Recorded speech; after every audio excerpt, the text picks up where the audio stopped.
Welcome to Checking Your Pay, a beginner's guide to vacation pay as a service director.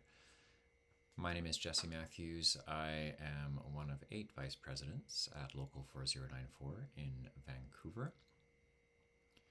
Before we get started, just a quick disclaimer as always that this presentation is provided on behalf of the Education Committee in Vancouver and is intended to be without prejudice or precedent. If there's any variance between what is in this presentation and what is contained in the collective agreement or any applicable legislation or policies, then of course the collective agreement, the applicable legislations and policies will take precedence over this presentation. And with that, let us get started.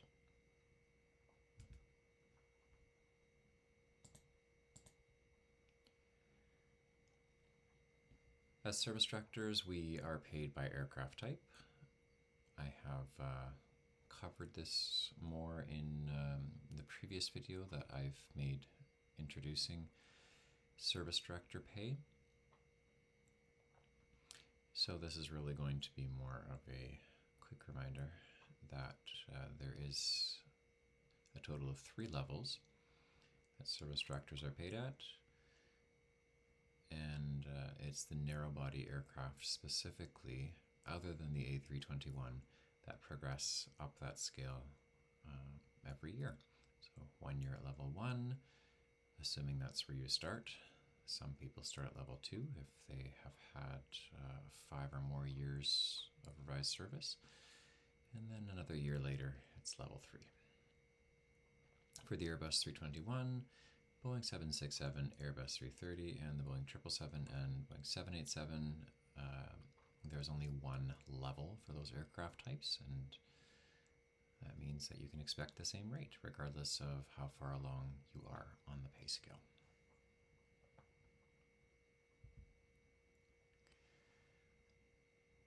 So there's really 2 scenarios for calculating your vacation pay as a service director. This first one is far less common, and that's in a situation where your vacation encompasses an entire block month. So there's not a single available day to do regular pairings. So in that case, there's just one way to calculate the way that your vacation pay works in those sorts of months. The pay rate is entirely based on what is actually operated during the previous block month. And if there is more than one type of aircraft involved in the flying in your previous month, then the proration formula that is outlined in Article 5.11.01 in the note is used to calculate your final vacation rate.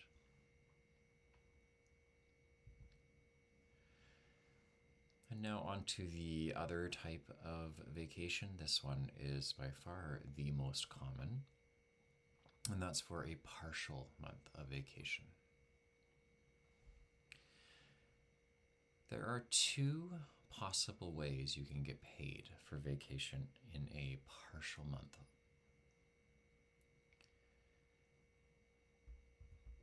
This is prorated by aircraft type, as service director pay always is. But there's 2 different possibilities. It can be what is operated during the month when you aren't on vacation. So that is choice number 1. Or if you are a block holder, then whatever is blocked in your initial PBS award. That is the second option as far as how your vacation could be paid. And according to Article 8.09.03.01, you are guaranteed the greater of those 2.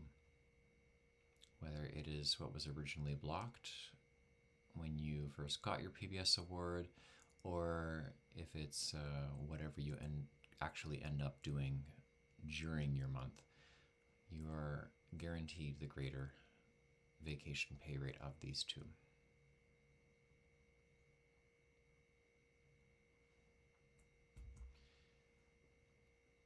If you as a block holder have an initial PBS award that commands a greater vacation pay rate than what you've actually operated during the month, there are some special index items that are added in the flight information section, and they're really just there to help you calculate things like your vacation pay rate. These index items are coded as award HRS in the flight information section of the flight summary. They're essentially added as information only, so the index items up here in this example flight summary don't actually end up being paid. They're just lines that are entered purely for information. In this case, to calculate vacation pay rate. It's recommended to pay close attention whenever you see 777 or 787 in the equipment column. That is this column right here. Because depending on the flight, on the 777 or the 787, it could be one service director operating or two, and that does affect your pay rate when flying, and that in turn affects your vacation pay rate. So for example here, we'd want to make sure that we know that's 2 SDs is the rate this would be paid at, because Delhi to Toronto is quite safely an ultra-long haul flight, which would necessitate 2 service directors and thus a slightly lower rate of pay than the 1 service director on the 777.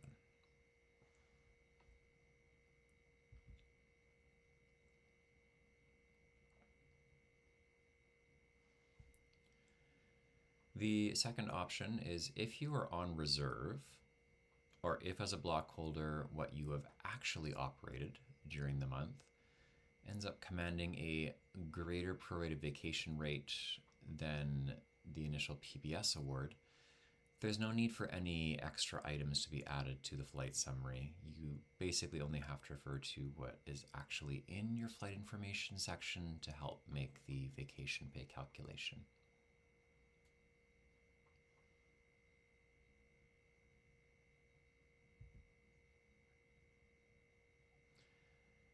So let's start by calculating vacation pay using an initial PBS award.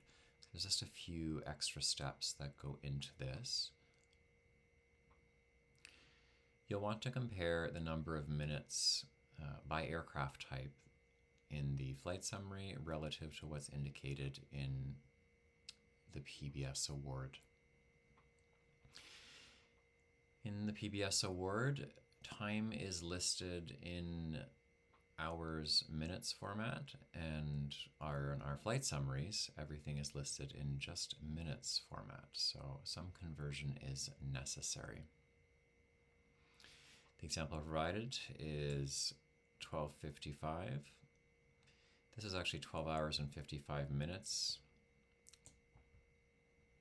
I would prefer it to be formatted slightly differently to make it clear that it's hours minutes format. But in this case, we'll just have to work with what we have. So 12 hours and 55 minutes converted, as one example, is 775 minutes.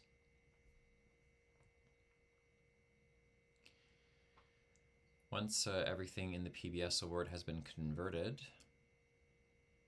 you want to add up the minutes for each flight leg by aircraft type from your PBS award. And then you'll compare the totals for each aircraft type to those that are in the total column under pay minutes in the flight information section of the flight summary.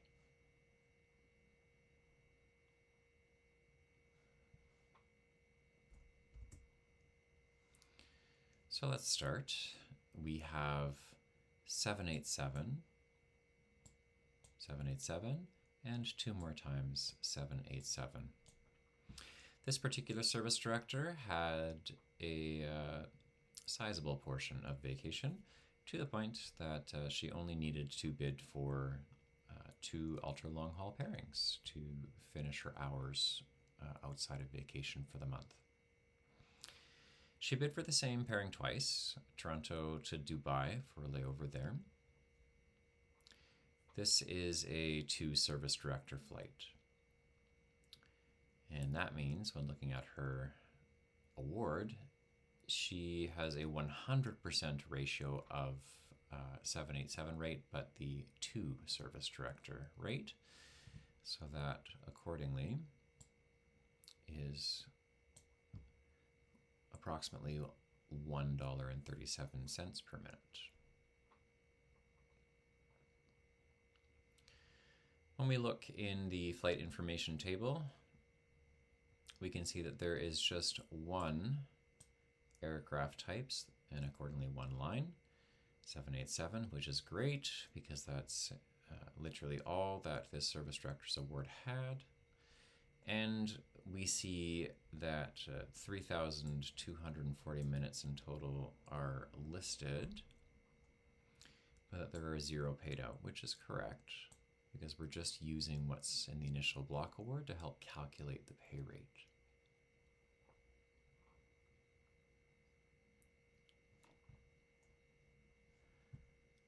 Now to check that 3,240, as we mentioned, we have to convert all of these credit numbers. So 1255, I mentioned before, that one is 775. 1405,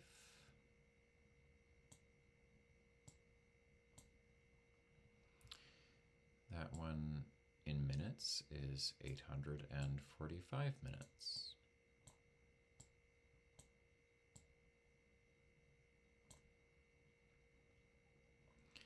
And we have the exact same times in the next pairings. We really just do it again.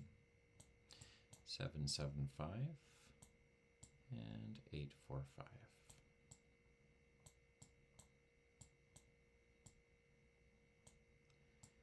And if we do a quick little bit of math, we have 0, carry the 2, 9, 2024.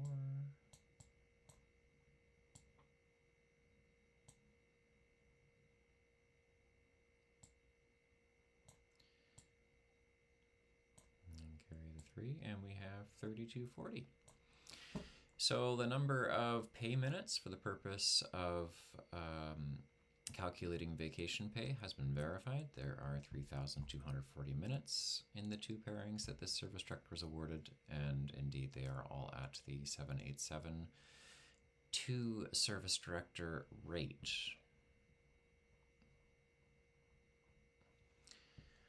We can look very quickly and see that vacation is index item number 6. And then if we look at index item number 6 in the flight duty credit section, we can see that the pay rate for 2 service directors has been used.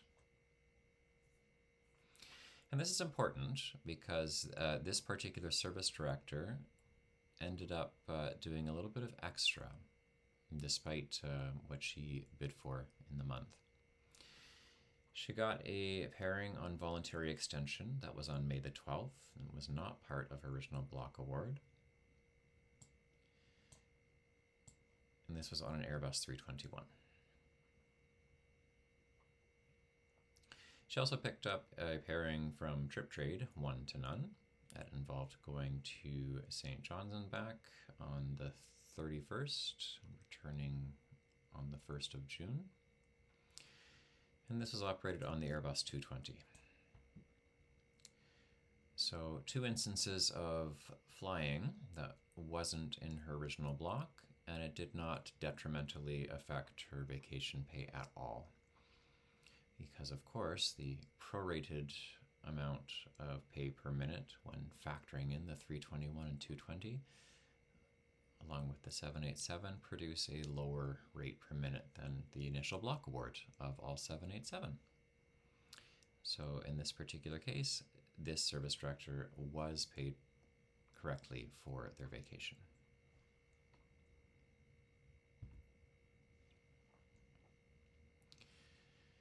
Now, if your vacation rate is calculated using what you have actually flown, you'll have to compile a list of the total pay minutes by aircraft type, and that will involve looking over all of the index items in the flight information part of your flight summary. You want to add up the minutes for each flight leg by aircraft type using the values in the total column under pay minutes. And that will begin to help you with prorating your vacation pay. Now, for the sake of convenience, I have color-coded so that you can visualize how this works, since it involves a fair bit of math. So we first want to look at the narrow-body aircraft that are involved for the purpose of vacation pay. Index item number 1 in flight information is, of course, the vacation itself, so we're not going to look at that. What we then look at on the next few lines is a pairing on May the 12th, where the legs operated were all on the Airbus 220. So we see 1, 2, and 3. These all have some number of pay minutes connected to them, 106, 68, and 66, so that will affect the ratio. Index item number 5 has a 1-hour airport standby, which in and of itself doesn't count for any credit, and that is reflected in this table, where it just shows a 0, which is okay.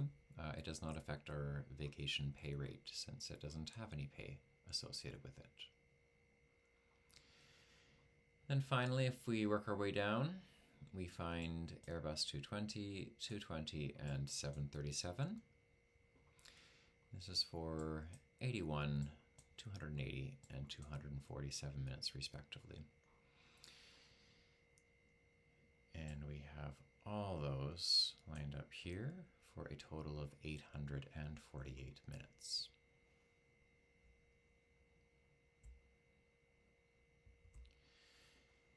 Next, we look for other aircraft types. We have the 777.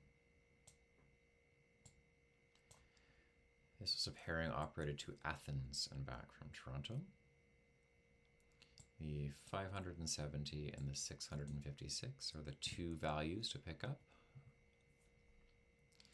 And we indeed see both of those being factored in when we start to calculate our ratio.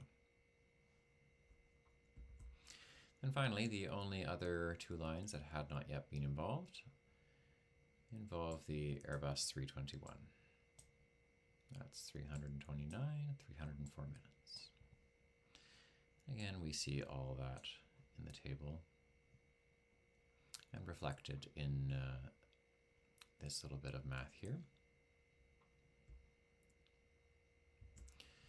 So if we take 848 minutes of narrow-body flying, 1,226 minutes of single SD 777 and 787 flying, and then Airbus 321 flying, we have a total of 848 plus 1226 plus 633 equals 2,707.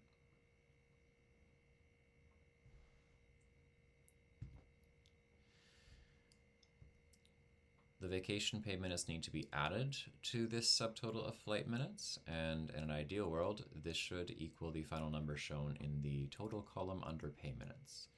So 2,707, that was the total that we got from adding up all the flight-based activity, and then 1,750 was the amount that was given for vacation, and that is shown here as well, providing a total of 4,457 minutes. And I'm sure you have observed with your keen eye that that is the exact number showing at the bottom of the flight information section. So our math is good. At this point in time, we have established a split as far as which aircraft types are concerned. Now we want to make sure that the prorated vacation pay has been done correctly.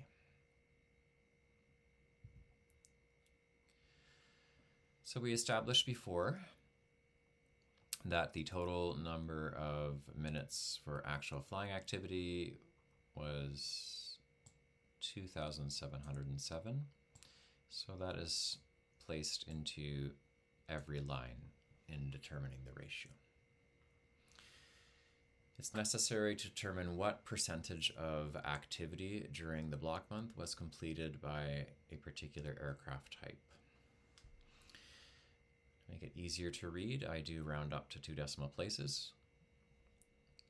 So 848 minutes we established were the number of minutes that were flown on narrow body for this particular block month.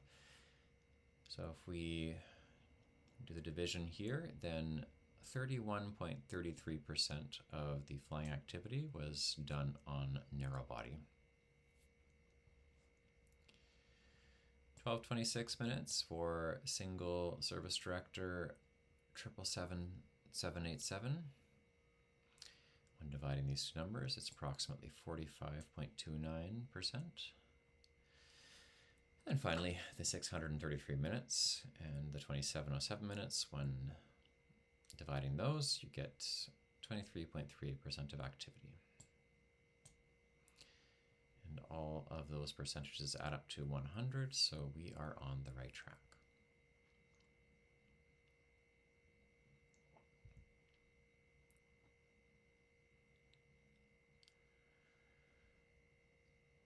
So with those percentages determined, we now need to multiply those percentages by the corresponding rate per minute for the associated aircraft type. So we saw that there was 31.33% of activity done on narrow body. So we take that percentage and we multiply the narrow body rate by that percentage. And that will give us the prorated portion of the pay rate per minute to consider. We see the same with 45.29% multiplied by the single ST rate per minute, and that provides a number as well. Finally, the Airbus 321 with 23.38% multiplied by the Airbus 321 rate per minute. That results in 0.28953. Okay, so we have these numbers. Now what do we do with them? To get to your final prorated vacation pay rate per minute, you simply add up these numbers.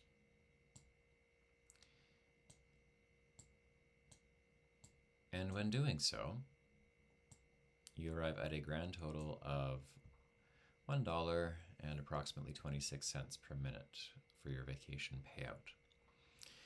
And when we look, we do see exactly that.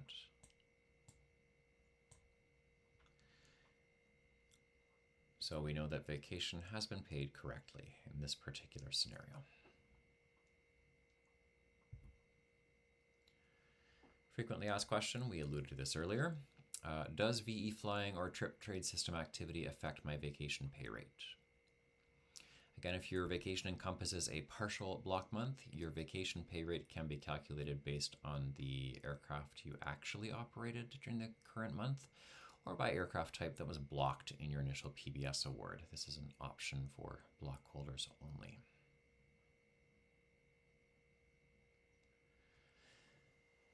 If your vacation encompasses an entire block month, then yes, your vacation pay rate is calculated based on the aircraft types actually operated in the previous month. So in this particular case, any flying done on VE or any activity in the trip trade system, it will impact your vacation pay rate, whether it is for better or for worse. Whereas in a partial block month of vacation, any VE performed or activity in the trip trade system can only change your vacation pay rate if it improves it. As always, for any questions about your specific vacation pay as a service director, fa.crewpay@aircanada.ca. That is the official company side resource for any of your pay inquiries. We recommend that you reach out to your local union officers for assistance if unable to resolve your issues with crew pay. And then make sure that you carbon copy pay@acomponent.ca as well for their awareness. Thank you for being here today, and we'll see you next time.